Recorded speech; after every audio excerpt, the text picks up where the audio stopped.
Hello everyone, সম্পদ ব্লগসে তোমাদের সবাইকে ওয়েলকাম আর অনেক ভালোবাসা। আজকে আরেকটা রান্নার রেসিপি নিয়ে তোমাদের সাথে চলে আসলাম।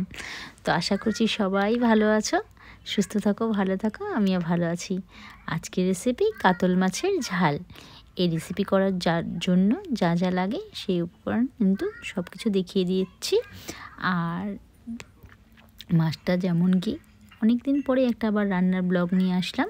আর মাছটা যেমন কি ধুয়ে বেছে পরিষ্কার করে নিয়েছি, তার মধ্যে হলুদ নুন দিয়ে ভালো করে মাছটা মেখে নিচ্ছি।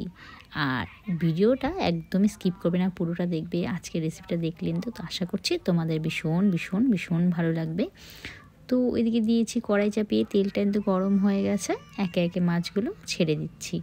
আর আজকে মানে দুটো আগে গাদা নিয়ে এসেছিলো, সেটা মানে গাদার পিস নিয়ে এসেছিলো, সেটা আগে হয়ে দিয়ে দিয়েছি। তো দেখাতে পারি, এটা আগেই হয়ে গেছে, ভেজে উঠিয়ে নিয়েছিলাম। তো বাদ বাকি লম্বা পিসগুলো যেগুলো আছে সেগুলো এখন ভেজে নিচ্ছি। তো আজকে লম্বা লম্বা করেই কেটে এনেছে মাছগুলো, আর গাদা দুটো নিয়ে এসেছিলো, সেটা আগেই করে নিয়েছি। তো আজ কিন্তু একদমই একটু আলাদা টাইপের মাছটা করব। জানি তোমরা এভাবেও হয়তো করো, তবুও একটু আমি আমার মতন করে করছি, সেটাই তোমাদের সাথে শেয়ার করছি।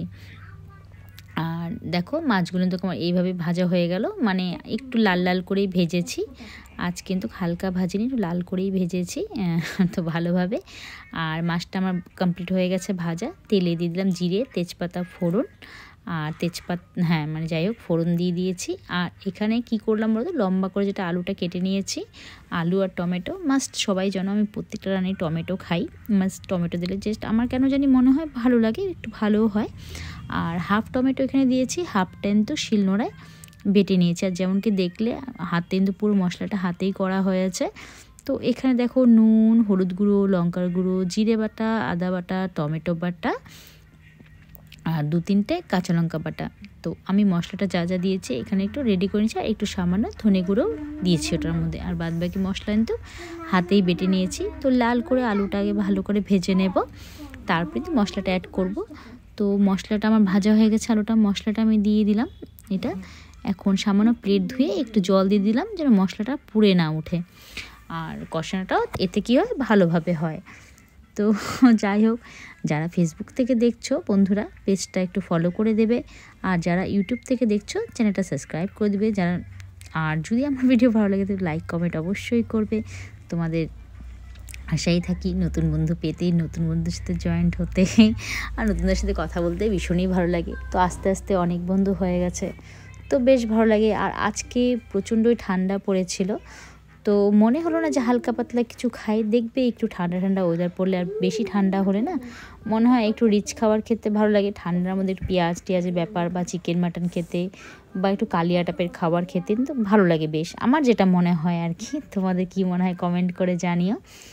তো দেখো এটা আমি ভালো করে কষিয়ে নিচ্ছি। ভালো করে না কষালে একটা যে পেঁয়াজের কাঁচা গন্ধ আছে সেটা লাগবে, খেতে ভালো লাগবে না। তো ভালো করে এটাই কষিয়ে নিচ্ছি। আর পাশের গ্যাসে বসিয়েছি গরম জল দেব ঝোলের মধ্যে, কারণ ঠান্ডা জল দিলে কিন্তু ঝোলটা ভালো হয় না। আমি বেশিরভাগই গরম জল ইউজ করি।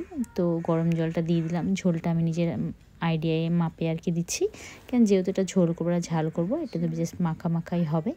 কালারটা যতটা ভালো এসেছে, এটা তো খেতেও ভীষণ ভালো হয়েছে। আর এটা দিয়ে খুব সুন্দর একটা স্মেল হচ্ছে, মানে খুব সুন্দর একটা স্মেল বেরোচ্ছে, খুবই ভালো হয়েছিল খেতে। তোমরা ট্রাই করো, ওই জন্য বলছি। আর এখানটায় মাছগুলো ঝোলটা আমার ভালোভাবে ফুটে গেছে, আর দিয়েছি যেহেতু গরম জল, তাড়াতাড়ি ফুটে গেছে, কাঁচার কোনো ঝোলের ভাব নেই। তো মাছগুলো আমি দিয়ে দিলাম একে একে। আর শীতের দিনের একটা ব্যাপার কী বলতো, শীতের দিন না সুন্দর সুন্দর ধনেপাতা বা বিভিন্ন সবজি পাওয়া যায়, অনেক রকমভাবেই মাছ খাওয়া যায় বিভিন্ন টাইপের, যেটা কি গরম দিনে হয় না, শীতে হয়। তো অনেকগুলো ধনেপাতা ধুয়ে বেছে রেখে দিয়েছি। শীতের দিনে ধনেপাতা না দিলে ভালোই লাগে না। তো এটাতে অনেকটা ঝালের পরিমাণটা বেশি ছিল, যেহেতু শুকনো লঙ্কার গুঁড়ো ছিল, এবং 4-5টা কাঁচা লঙ্কাও বেটে দিয়েছি, তার 2-3টা গোটা লঙ্কাও দিয়েছি আগে। তো ধনেপাতাটা আমি ধুয়ে উপর দিয়ে ছড়িয়ে দিয়ে দিলাম। এটা রান্নাটা আমার দেখতেই পাচ্ছ কমপ্লিট হয়ে গেছে।